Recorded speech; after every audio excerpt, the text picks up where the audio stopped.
Boa tarde, graça e paz do Senhor Jesus. Juntos, mais uma vez, nesta tarde de domingo, já chegando ao final do mês de maio, né? Mais um domingo e o mês acaba. Mas graças a Deus pela companhia e presença dos amados que participam conosco esta tarde outra vez, para ouvir a palavra de Deus. E aqui estamos. Muito bem, nós vamos agora, obedecendo aí ao tema que nós temos colocado em nossa tela, que você está vendo aí no capítulo 5 de Lucas, versículos 8 a 16, estaremos pensando no texto que nos ensina sobre súplicas contrastantes, súplicas adversas, podemos pensar, súplicas paradoxais. Eu preferi ficar com o texto, com o tema súplicas contrastantes, e acredito que é o que importa que nós estejamos considerando hoje em cima do que este texto ensina para a nossa vida. E espero em Deus, e vamos orar por isso, que o Senhor, na sua infinita misericórdia, se sirva deste texto, desta reflexão, para edificar a nossa fé, para nos ensinar, para gerar em nossos corações o temor devido ao seu santo nome e nos ajudar a colocar nossa confissão alinhada com a sua palavra, aprovada pela sua palavra segundo sua santa vontade. Eu convido você a abrir sua Bíblia, então, no Evangelho de Lucas, capítulo 5, nós leremos os versículos 8 a 16, e depois, são dois eventos que estaremos lendo, o final de um e o início do outro, e logo em seguida estaremos orando ao Senhor e considerando que esta palavra Deus tem para nós nesta palavra esta tarde. Lucas 5, 8 a 16, diz assim a palavra de Deus. Quando Simão Pedro viu isso, prostrou-se aos pés de Jesus e disse: Afasta-te de mim, Senhor, porque sou um homem pecador. Pois ele e todos os seus companheiros estavam perplexos com a pesca que haviam feito, como também Tiago e João, os filhos de Zebedeu, sócios de Simão. Jesus disse a Simão: Não tenha medo, de agora em diante você será pescador de homens. Eles então arrastaram seus barcos para a praia, deixaram tudo e o seguiram. Estando Jesus numa das cidades, passou um homem coberto de lepra. Quando viu Jesus, prostrou-se com o rosto em terra e rogou-lhe: Se quiseres, podes purificar-me. Jesus estendeu a mão e tocou nele, dizendo: Quero, seja purificado. E imediatamente a lepra o deixou. Então Jesus lhe ordenou: Não conte isso a ninguém, mas vá mostrar-se ao sacerdote e ofereça pela sua purificação os sacrifícios que Moisés ordenou, para que sirva de testemunho. Todavia as notícias a respeito dele se espalhavam ainda mais, de forma que multidões vinham para ouvi-lo e para serem curadas de suas doenças. Mas Jesus retirava-se para lugares solitários e orava. Vamos falar com Deus. Pai Santo, pela fé em Cristo Jesus e por meio dele, nós nos aproximamos diante de ti, reverentes diante da tua palavra e suplicantes para que tu a abras diante de nossos corações, de maneira que teu Espírito a conduza para o centro da nossa fé, de forma que dela possamos colher os ensinos que tu pretendes que aprendamos como discípulos, seguidores, aprendizes do Senhor Jesus, para que nossa fé possa ser aprovada diante de ti, suba diante de ti como um louvor que te agrade. Ó Deus, que nós possamos aprender com esta palavra nesta tarde, a fim de que tenhamos uma vida equilibrada de acordo com os padrões da palavra de Deus e não segundo as nossas paixões pietistas, conforme aquilo que o nosso coração decide ser certo e ser espiritual. Ensina-nos. Permite que esta palavra venha dosar-nos, permite que esta palavra venha orientar-nos, porque tudo que precisamos saber a respeito do teu reino, a respeito de te seguir, a respeito de te conhecer, a respeito de ter os olhos abertos para termos visões reais de ti, de quem tu és e como queres que te vejamos, procede da tua palavra. É só nela que possamos aprender estas coisas. Por isso, meu Deus, por tua misericórdia, conduze-nos, ensina-nos. Usa esta palavra para alcançar corações, ensinar corações, edificar vidas, abençoar vidas para o louvor de tua glória, por tua infinita graça. E obrigado, meu Senhor, por esta oportunidade que temos de compartilhar esta palavra com vidas interessadas, corações sinceros, fiéis, que separam este tempo para ouvir a tua voz. Rogamos a tua bênção, por tua graça e misericórdia, por meio de teu santo Filho Jesus. Amém. Aí está, meus irmãos, nós temos aqui um contraste de confissões que os textos lidos mostram para nós, Você já deve ter observado aí, só na leitura ligeira que fizemos a partir dos versículos 8 do capítulo 5, do versículo 8 do capítulo 5, estamos lendo aí a parte final da pesca maravilhosa, aquela pesca em que Jesus manda que Pedro e os demais joguem a rede para determinado lugar depois do barco, na área mais profunda, e eles então, tendo trabalhado a noite inteira sem conseguir pescar nada, quando puxam a rede, ela vem tão superlotada de peixes que eles têm de pedir ajuda aos outros, e os barquinhos quase vão a pique. É uma pesca maravilhosa. A partir daí nós temos uma reação de Pedro, e a partir dessa reação de Pedro, logo em seguida nós temos o contraste da reação de Pedro comparado com a reação, e daí o contraste, daquele leproso com quem Jesus se depara logo depois na narrativa em que sai deste evento milagroso que nós constatamos, que a gente conhece. E hoje o que nós queremos aqui é considerar e pontuar a nossa reflexão em cima de uma situação que eu estou chamando de contraste e que tem muito a nos ensinar. Muito a nos ensinar, porque tem muito a ver conosco. Veja, a gente gosta sempre de lembrar e repetir o que a palavra de Deus repetidamente também nos ensina, nos diz, porque isso está nos evangelhos, não é num único evangelho. Jesus disse que a boca fala daquilo que está cheio o coração. Isto vale até mesmo para a oração. A começar pelo fato de que criamos um pressuposto a respeito da oração, de que a nossa oração determina o mover de Deus e a ação de Deus.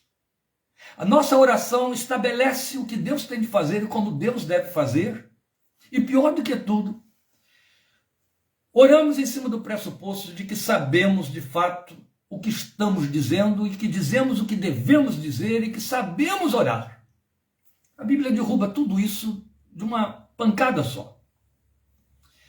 A primeira delas eu vou citar no final da nossa meditação de hoje, é quando Paulo nos lembra em Romanos capítulo 8 que não sabemos orar como convém.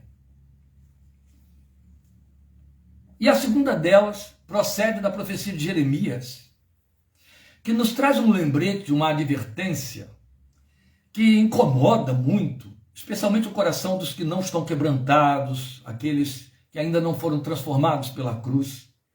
Quando Jeremias diz que o nosso coração é perverso, aliás, ele diz que é desesperadamente perverso e que nós não o conhecemos. É lugar comum a gente ouvir as pessoas dizerem que se conhecem. Eu me conheço. Eu sei quem eu sou. Não sabe, não. Nenhum de nós sabe. À luz da palavra de Deus, não. À luz da ciência e da psicologia, também não. Jeremias disse, não conhecemos o nosso coração. Jeremias disse que esse coração é perverso. O mesmo Jesus que disse que a boca fala do que o coração está cheio, disse que dele procedem os maus desígnios. E dá nome a isso, os maus desígnios. Ora, isso posto, a primeira coisa que você tem de concluir com temor e reverência é que Paulo está absolutamente certo quando afirma que não sabemos orar como convém. Porque por mais que nos entendamos piedosos, conhecedores da palavra de Deus, nós oramos segundo os nossos sentimentos. Nós oramos segundo o nosso desejo ou as nossas vontades. E eles procedem do nosso coração. Então não sabemos orar como convém. Sendo assim, isso nos deixa no impasse, porque a palavra de Deus diz que devemos orar sem cessar. Jesus nos manda orar. Ora, mas também somos aliviados pela declaração de Paulo, não em Romanos, mas em Coríntios, de que, primeiro em Romanos, que o Espírito intercede por nós, e segundo, em Coríntios, primeiro aos Coríntios, onde ele declara que Deus entende a mente do Espírito. Então o Espírito interpreta a minha oração, aperfeiçoa a minha oração. Logo eu devo orar. Só não devo crer e achar que Deus vai atender a minha oração segundo a formulação das minhas palavras.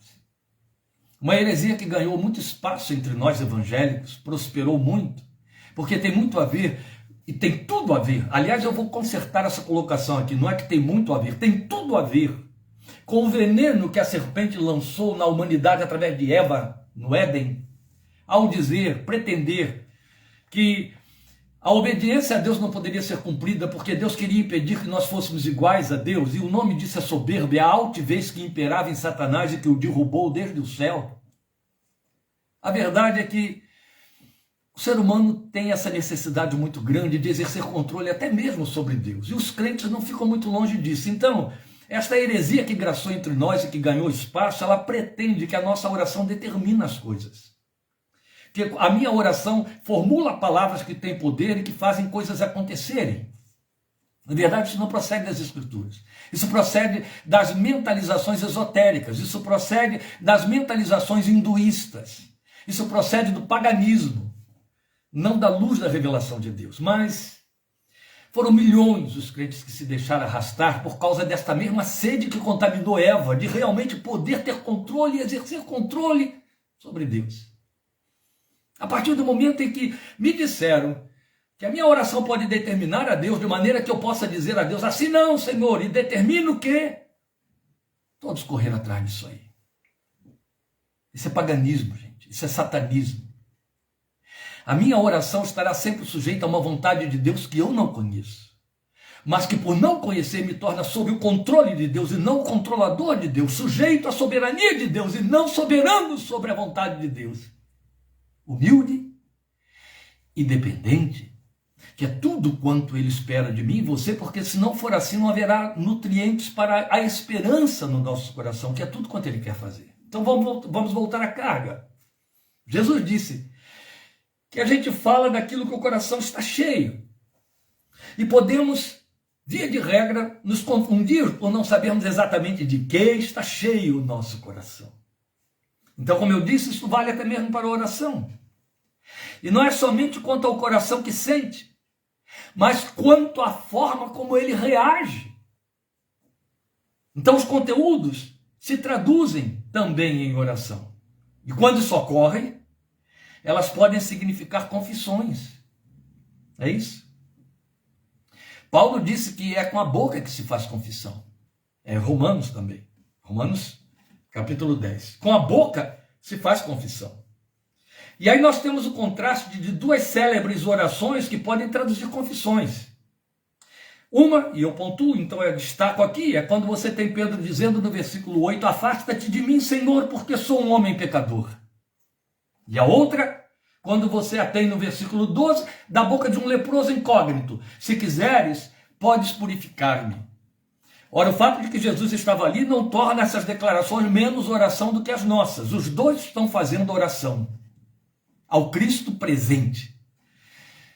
E estas orações, como toda oração, são confissões. Mas estamos dizendo que se trata de contraste de duas célebres orações. Célebres porque estão celebrizadas, na palavra de Deus. A de Pedro, que está iniciando o seu discipulado, iniciando-se como seguidor de Jesus, e a desse leproso, que eu já disse incógnito, que jamais havia sido discípulo nem o podia ser. Mas que interessante, se torna um pregoeiro de Cristo. Jesus diz aqui, a narrativa de Lucas encerra assim, que o proíbe, o texto diz que Jesus o proíbe de sair dizendo para o povo o que havia acontecido. Mas Marcos, capítulo 1, versículos 40 em diante, diz que ele saiu anunciando a todo mundo o que havia sido feito com ele. Então ele se torna um grande pregoeiro do reino de Deus e do poder de Deus através de Cristo Jesus, seu Filho, ou do poder de Jesus operando na sua vida. Então eu quero chamar a sua atenção para esses contrastes de reações, porque é nesse contraste de reações que nós temos a aprender e voltar os olhos para nós mesmos como vidas que oram e exercer mais critério, com mais piedade e temor. Meus amados irmãos, se ao término desta meditação tivermos chegado à concordância de que não sabemos orar como convém, e que a minha oração tem que ser expressão de submissão, de humildade, de dependência de Deus, teremos ganho o propósito da pregação de hoje. Se nós tivermos levantado com esta meditação, no final desta meditação hoje, desta reflexão, uma barreira contra o veneno de Satanás a Eva, que graçou pela igreja evangélica e ainda infecta milhares de crentes nos dias de hoje, de que a nossa oração tem o poder de fazer Deus acontecer, ou fazer coisas acontecerem no mundo espiritual, Se nós conseguirmos com essa barreira levar os crentes à sua posição de submissão e humildade para orar com dependência, esta palavra terá prevalecido e cumprido seu propósito. Veja, onde está o contraste de reações? Pedro assiste a um milagre, extraordinário milagre, e depois dele ter visto o extraordinário milagre, eu quero chamar a sua atenção para o fato de que os versículos anteriores que eu não li mostram que o que acontece ali antes da tal pesca é o fato de que Jesus se serve do barco de Pedro para transformá-lo num púlpito e pregar durante um longo tempo para uma multidão. O que Jesus disse e de que maneira disse, nós não sabemos. Se o que Jesus disse foi espalhado pelos evangelhos, Marcos, Mateus, Lucas, João, tudo bem, mas eles não dizem que procedeu daquele momento. Só sabemos que naquele momento, tal como no Monte das Bem-aventuranças, o Senhor gastou um longo tempo ministrando, ensinando. Depois, encerra tudo abençoando os que o favoreceram, operando um milagre que lhes dá a compensação sobre uma noite em vão de trabalho. E aí veio o tal milagre de multidão de peixes, e é só quando Pedro, diante do milagre, faz essa declaração: Senhor, retira-te de mim, porque sou pecador. Num primeiro momento, e esta é a impressão que fica, e não há por que dizermos que foi diferente, Pedro está fazendo uma declaração humilde de alguém que entende assim: um homem tão maravilhoso como esse, que faz um milagre desta ordem, quem sou eu para estar diante dele? Mas que temeridade nessa verbalização. Quantos erros empreendidos nela, à guisa de piedade. Retira-te de mim, porque sou pecador. Onde o contraste? Onde o contraste? Pedro quer Jesus longe de seu pecado. E o leproso? O leproso leva o seu pecado a Jesus. Que pecado, pastor? Bem, vamos entender isso aqui. Para os que ainda não têm longa caminhada com a palavra de Deus, o Velho Testamento, especialmente a lei de Moisés, tinha um trato todo especial para a lepra doença, hanseníase. Bem, hoje nós sabemos, conhecemos pela ciência, como a lepra é lepra, o que é hanseníase de fato, e o que demais, o que não chegando a tanto, não passa de doenças na pele. Nos dias de Moisés, doenças da pele estavam generalizadas como lepra. Manchas na pele, fosse hanseníase ou não, estava debaixo do mesmo decreto, lepra. E quem apresentasse manchas na pele, ou a lepra propriamente dita, era declarado impuro, contaminado.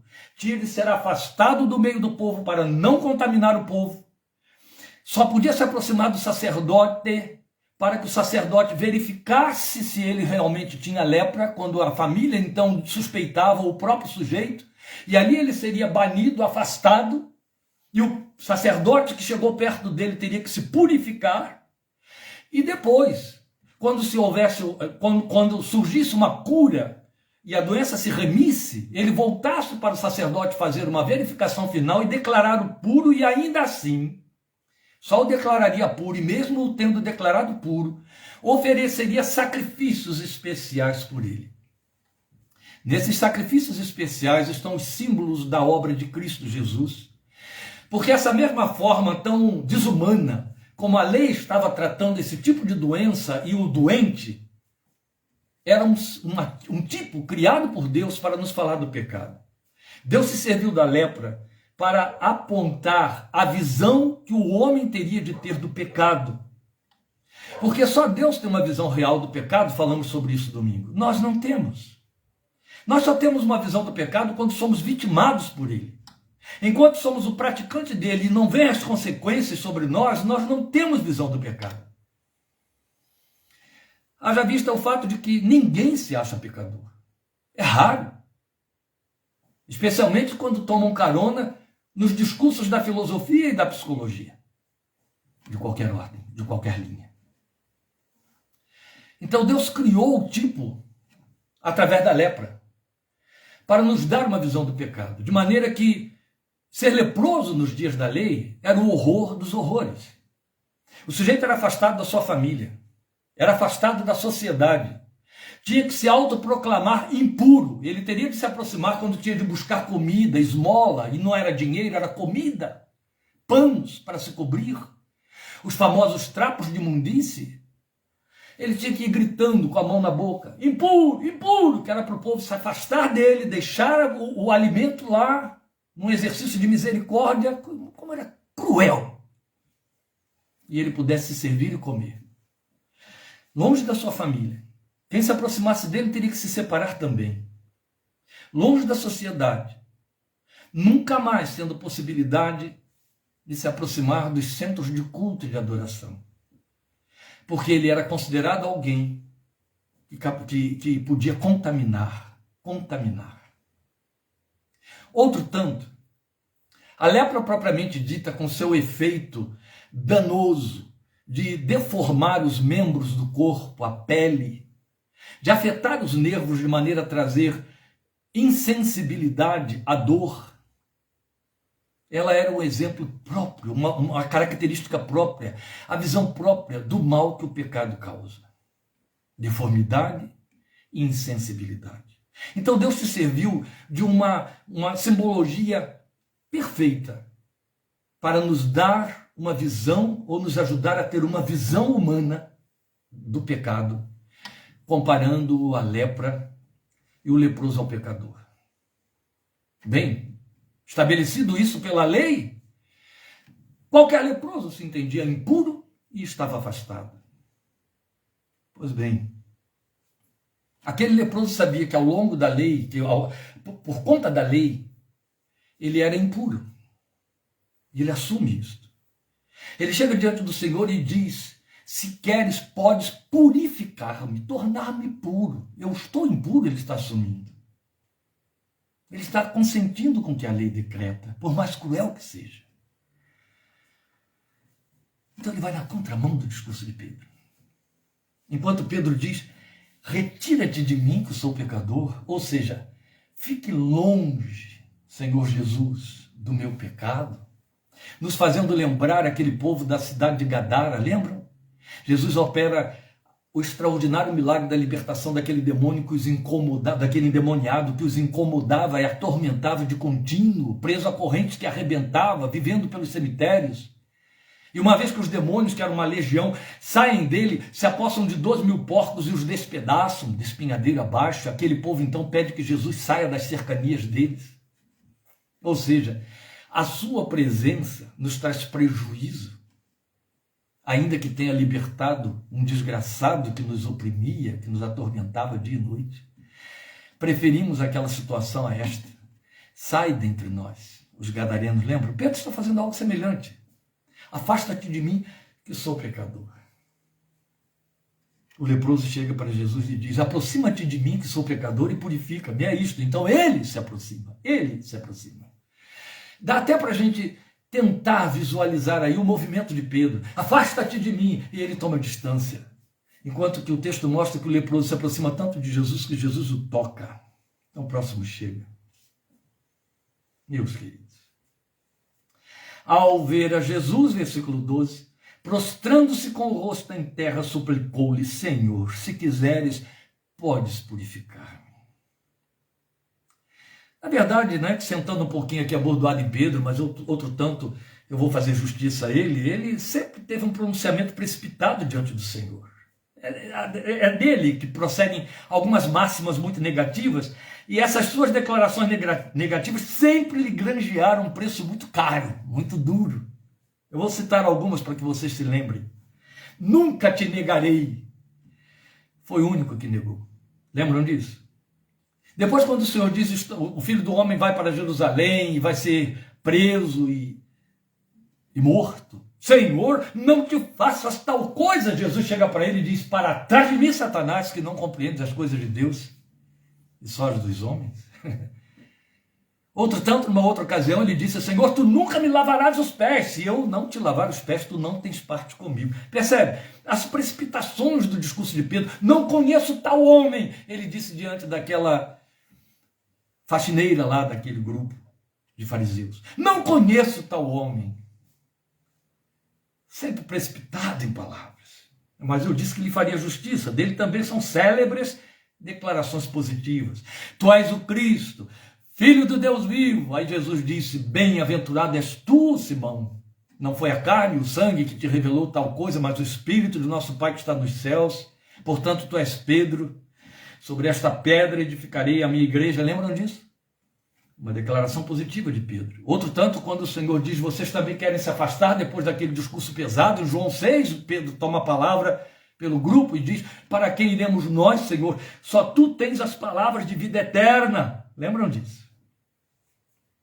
E por último, o último discurso dele, fazendo a compensação da negação que ele fez 3 vezes. Sim, Senhor, te amo. Sim, Senhor, te amo. Senhor, tu sabes todas as coisas. Tu sabes que te amo.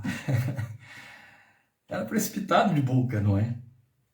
E porque era precipitado de boca, formulava confissões de consequências caras, também de consequências abençoadas, como acabamos de ver. Mas a gente volta à carga. Vamos pensar nos contrastes. Onde estão os contrastes? Primeira coisa que eu quero lhe mostrar nesses contrastes é na formulação do pedido. Eu quero chamar a sua atenção para o contraste da formulação do pedido. O que acontece com Pedro? Ele faz uma confissão que apresenta o perfeito perfil do pietismo. Sou pecador, não te contamines por mim. No primeiro momento, eu volto à carga, parece que é expressão de piedade. Mas por detrás significa, deixa-me com o meu pecado. Se tu chegares muito perto, o preço vai ser caro. Volto a lembrar os gadarenos. Muita coisa terá que ser mudada. É a típica declaração sem palavras, mas visto no comportamento daqueles que não querem nada com Deus nem com a sua palavra, porque se a palavra entra, muita coisa tem que ser reformulada. Muitos comprometimentos terão de cair por terra. Muitos compromissos terão que ser rompidos. Muitas sementes terão que ser mudadas. Não é bom negócio que o Senhor chegue junto. Quero lembrar aos irmãos um fato histórico que hoje se reflete na realidade da igreja, ainda que seja tão negativo. Quando Israel, por uma questão de punição divina, foi levado cativo para a Babilônia, ficou lá 70 anos. 70 anos é suficiente para você criar mais de 2 gerações, 2 gerações e um pouco. Em Babilônia, a maior parte do povo cativo se deu bem, prosperou, fez negócios, fez alianças, se juntou àquela gente. Vamos lembrar que quando Esdras e Neemias estão em vias de trazer esse povo de volta, descobrem que eles estão casados de forma indevida, contrária à lei. Alguns não quiseram voltar. Voltar para Jerusalém, que tinha se tornado uma província, era mau negócio, significava perder o que está indo bem, de vento em popa, no lugar do cativeiro. Pedro diz que já nos seus dias, está na sua carta, sua última carta, segunda, já nos seus dias, alguns estavam dizendo, o que se fez da sua vinda? Já se passou tanto tempo e ele não voltou. A Bíblia nos diz repetitivamente, mais vezes do que para falar da primeira vinda de Cristo, que ele virá a este mundo outra vez. Às vezes a gente vê crentes tão bem, se dando tão bem nesta vida de cativeiro, que a vinda de Jesus vai interromper um bom negócio. Vai interromper algo que está muito bom e muito satisfatório. É o mesmo tipo de discurso do crente que fica dizendo, não, eu sei que eu vou para o céu, mas tem tempo. Vamos dar um tempo. Na verdade, é uma confissão semelhante de Pedro, dissimulada. Tenho medo de morrer porque não estou convicto destas coisas, não tenho visão alguma do céu. É a minha esperança, deixa ela para quando eu for dar mesmo o último suspiro, e que esse último suspiro esteja muito longe de mim. E no fundo significa, tenho medo de morrer. A palavra de Hebreus 5 não aconteceu comigo. As cadeias do medo da morte não caíram. Se Jesus voltar, eu vou sair perdendo, porque afinal de contas está bom demais. Entende? Parece pesado a gente dizer desta maneira, mas o nome disso que está aqui é choque de realidade. A verdade é que Se aproximar de Jesus em alguns lugares, se aproximar do Senhor em alguns aspectos, significa mau negócio. É ter que mudar muita coisa. Lembram daquele jovem rico? Jesus o desafia, porque quando ele chega e ele diz que quer herdar a vida eterna, o Senhor diz assim, vai e vende tudo quanto você tem. E ele sai triste porque tinha muitos bens. E aí revela-se por fim que ele de vida eterna não queria nada. Era só um discurso religioso. Tanto é que ele dizia, não, eu tenho observado a lei, eu tenho feito tudo isso, mas agora ter que abrir mão de tanta coisa para que eu possa viver a vida eterna, Jesus o desafia. Nós sabemos que não é ficar pobre que põe alguém no céu. Nós sabemos que não é abrir mão de bens que põe alguém no céu. Nós sabemos que não se trata de obras e de desfazer obras. Paulo mesmo já disse, mesmo que eu dê todo o meu corpo até para ser queimado, e não tiver amor, de nada me valerá. Nós sabemos que não. Mas Jesus o confronta com uma realidade que denuncia um bom número dos nossos crentes em Cristo Jesus. Aferrados e apegados ao que tem, às suas conquistas pessoais, eu não estou falando só de bens, não. Conquistas de sonhos. E que estão na contramão, a via está atravessada, está entendendo? Cheia de ajustamento de lugares e de desculpas e de disfarces e de justificativas para manter aquilo que está em rota de colisão com a retidão pregada pela palavra de Deus. Bom sucedimento, mas por vias tortas. É melhor que o senhor fique longe disso, não é? Porque se ele chega, a Dorcas, e a Ana Maria está aí, vai lembrar muito bem disso que eu estou dizendo agora, Ana Maria Belini, ela costumava muito usar esse tipo de ilustração, entrega a chave da sua casa a Jesus, mas de todos os quartos, não deixe nenhum quarto com a chave na sua posse. Ele pode entrar em cada cômodo da sua casa, ele tem como condições de entrar em cada cômodo da sua casa. Tem certeza de que ele pode entrar? Quantas vezes Dorcas desafiava o seu auditório com esse tipo de questionamento? É disso que eu estou falando. Fica longe de mim, porque eu sou pecador. Eu sei que se o Senhor chegar perto, purifica o pecado. Mas o trabalho que isso vai dar para mim, aquilo de que eu vou ter que abrir mão, o fato de que eu tenho de fazer, como Paulo diz em Efésios capítulo 4, olha aí, estudante da palavra das quartas-feiras, chegaremos lá, viu? Abrir mão dos andrajos do velho homem, isso é meu, isso é seu, sou eu que abro mão, lembram? Lázaro sai da sepultura ressurreto pelo poder de Jesus e da palavra de Jesus, mas o Senhor disse para o povo, tirem-lhe as faixas, desatai-o e deixa-o ir. E ao homem cabe desatar, tirar os trapos de imundície. E aí nós temos esse tremendo contraste na formulação de pedido. Enquanto Pedro é o perfeito perfil do pietismo, sou pecador, não te contamines por mim. Percebe? É uma dissimulação. O leproso é o perfeito perfil do penitente. Toca-me para me purificar. Se o Senhor não me tocar, eu vou continuar leproso, vou continuar deformado, vou continuar imundo, vou continuar impuro. Toca Jesus, mesmo sabendo que o fato dele se aproximar do rabino, de um rabi, ia contaminar o rabi por ser leproso. Olha o contraste. Pedro está dizendo, eu sou pecador, se afaste de mim. Quer dizer, eu não posso te contaminar. E o leproso chega e diz, eu sou leproso, toca em mim, senão eu vou continuar leproso. Pedro discursa a fala que pretende humildade, mas o leproso reage com a humildade que fala. É o inverso. Depois nós vamos ter também o contraste na reação diante do poder. É muito interessante isso aqui também. Veja, Pedro usufruiu o milagre não procurado.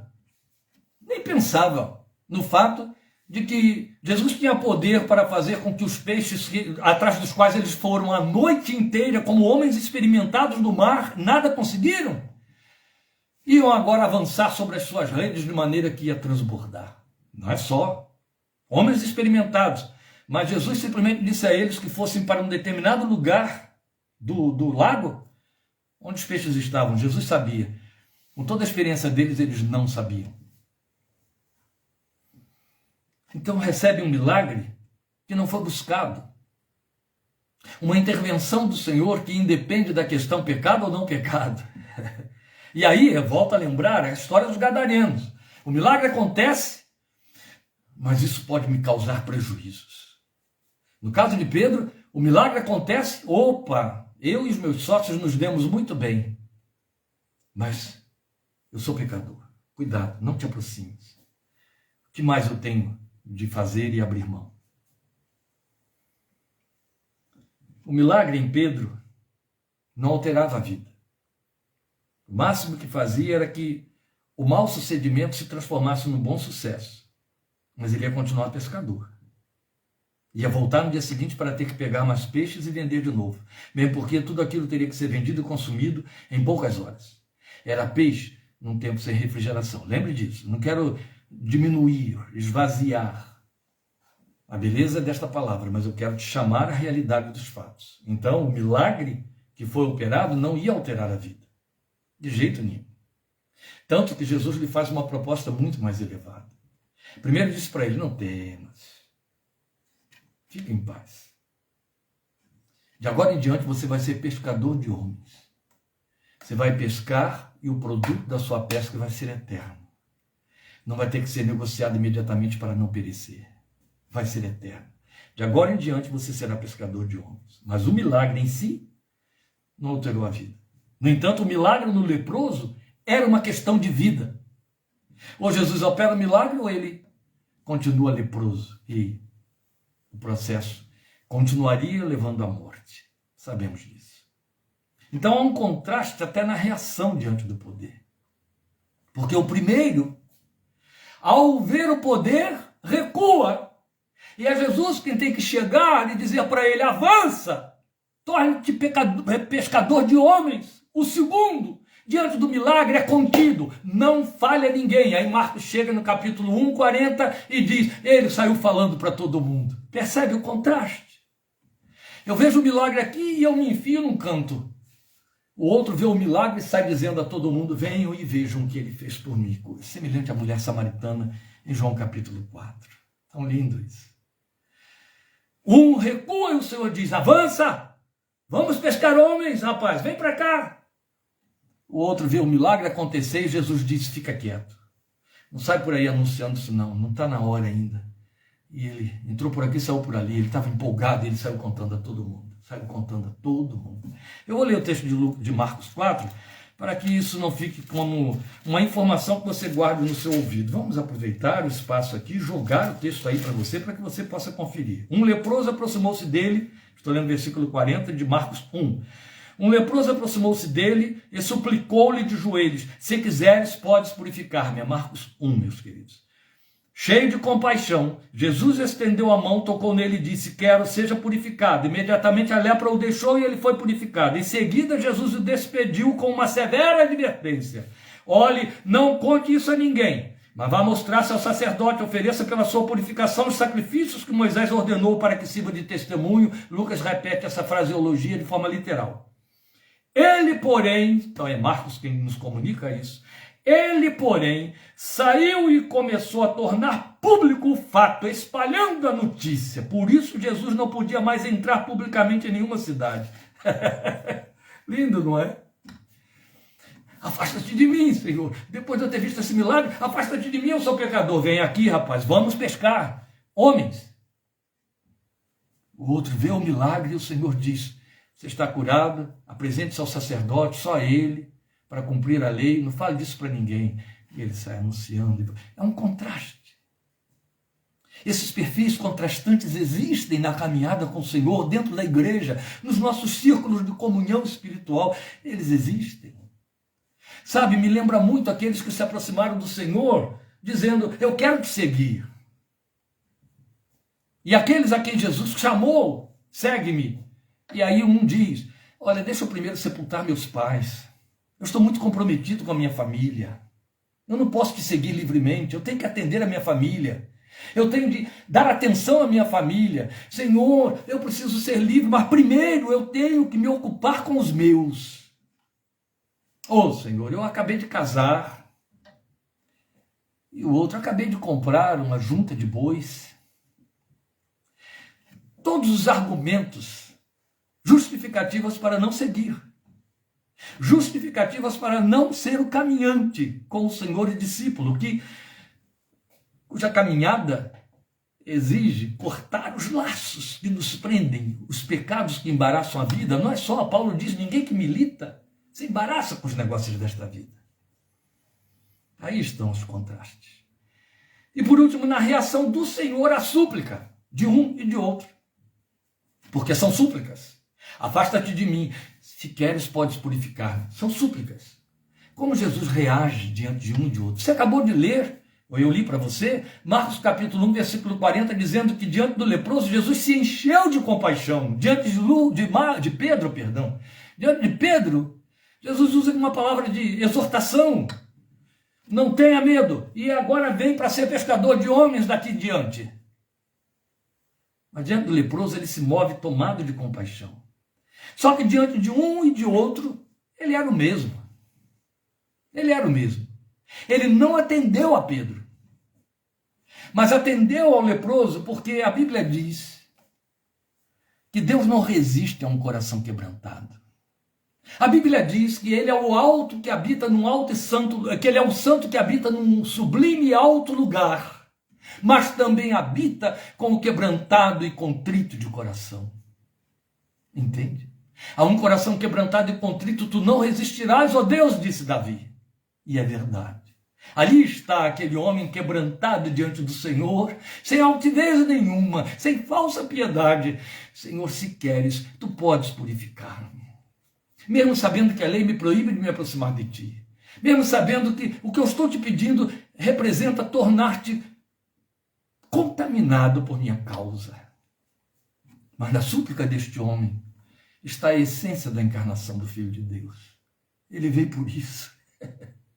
Ele veio para que acontecesse nele o que Paulo disse que aconteceu. Aquele que não conheceu o pecado, Deus o fez pecado por nós. Todo aquele que for pendurado no madeiro será considerado maldito, está em Deuteronômio. Ele se fez maldito em nosso lugar para que a maldição de Deus saísse de sobre os nossos ombros. Ele veio para tocar os pecadores. Ele veio para se contaminar com eles. Foi por isso que deixou aquela mulher que tinha um fluxo de sangue, que a lei também proibia, que tocasse nos rabis, que tocasse nos sacerdotes, que entrasse nos santuários, considerada imunda de acordo com a lei. Ele se deixa tocar por ela e ele a cura. Ele deixa se tocar pelo leproso, ele toca no leproso e ele o cura. Ele fez isso comigo, ele fez isso com você, é a essência da sua encarnação. Ele veio para se tocar e ser tocado, e tocar o pecador, e se misturar com a nossa raça, e se misturar com o que nós somos, e nos elevar. A Bíblia já diz isso, que na sua pobreza nós enriquecemos. Sendo rico, se fez pobre para conosco, para que por sua riqueza, nessa sua pobreza nós enriquecêssemos. Glória seja o seu nome. Então a diferença estava no movimento dos que se chegaram a ele, não diante dele. São os movimentos que provocam reações nele, mas os movimentos que mudavam estavam nos que se chegaram. Não atendeu a Pedro, mas moveu-se a favor do leproso. Isso traz conforto para nós. Isso traz a segurança de nós sabermos que o Senhor que nos manda orar atende ao sentimento do seu próprio coração a nossa oração. Isso explica o mistério de por que muitas das orações que nós formulamos não recebem a resposta que pretendemos. Isso explica o mistério porque nem mesmo diante de certas orações que formulamos ou que formulamos sem muita certeza do que estamos dizendo, as respostas nos surpreendem e vão muito além da nossa expectativa, do nosso desejo e da nossa necessidade. Glória seja o seu santo nome. Ele atende ao sentimento do seu próprio coração e não à oração que verbaliza uma intenção. Porque aí vale lembrar, eu disse que voltaria à carga, o texto da palavra de Deus em Romanos 8:26, quando diz que não sabemos orar como convém. Mas a mesma palavra que nos afirma que não sabemos orar como convém, nos manda orar sem cessar. O resto fica por conta dele. Sabe, o contraste final que eu quero apresentar a você entre Pedro e o leproso, para que você leve isso consigo no seu coração, na sua aproximação de Deus através do seu clamor. está na maneira como nós tratamos com o pecado. Eu vejo e eu chego diante do Senhor e digo: Senhor, eu estou leproso, eu estou sujo, eu estou deformado, como a lepra faz. Purifica-me. Porque Ele quer purificar. Ou eu me vejo pecador e digo para Ele: toma distância de mim. Fica a nosso critério decidir como reagimos diante daquele que tem poder para purificar os pecados, perdoar os pecados e curar os andrajosos. Lembremos que trouxeram um homem aleijado diante do Senhor, leremos isso, veremos isso em Lucas mais lá para frente, pretendendo a cura. E antes de curá-lo, ele o perdoou dos seus pecados, o que ele não pretendia. Uma vez perdoado, ele pôde ser curado.